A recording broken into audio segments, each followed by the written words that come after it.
બનાસકાંઠાના સરહદી વિસ્તારમાં પુત્રોએ પિતાની હત્યાના આરોપીની હત્યા કરી નાખી। બનાસકાંઠા સરહદી વિસ્તારમાં ચકચારી ઘટના સામે આવી છે। પિતાની હત્યાનો બદલો લેવા માટે બે પુત્રો સહિત તેમના સાગરીતોએ પિતાના હત્યારાની હત્યા કરી નાખી હતી। ત્યારે મફા પટેલને આ ગોળી મારીને હત્યા કરી।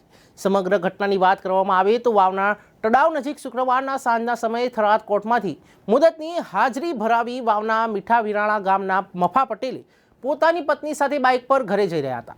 મફાભાઈ તળાવ ગામ નજીક પહોંચ્યા ત્યારે ત્રણ વાહનોએ તેમનો પીછો કર્યો હતો। તેમાંથી પહેલા બોલેરો ગાડીએ મફા પટેલના બાઇકને ટક્કર મારી હતી। જો કેમ્ફા પટેલ જીવતા રહી જતા કારથી કચડવાની કોશિશ કરી। ત્યારબાદ હત્યારાઓએ ધડાધડ ગોળીઓ મારી મફા પટેલની હત્યા કરી દીધી। સદનસીબે મફાભાઈ પટેલની પત્નીનો આબાદ બચાવ થયો હતો અને તેમને ગંભીર ઈજાઓ થઈ હતી। તેમનો બદલો લેવા માટે તેમના પુત્રોએ તેમના જે હત્યારો હતો તેમના પિતાનો તેને ગોળી મારીને મોતને ઘાટ ઉતાર્યો હતો।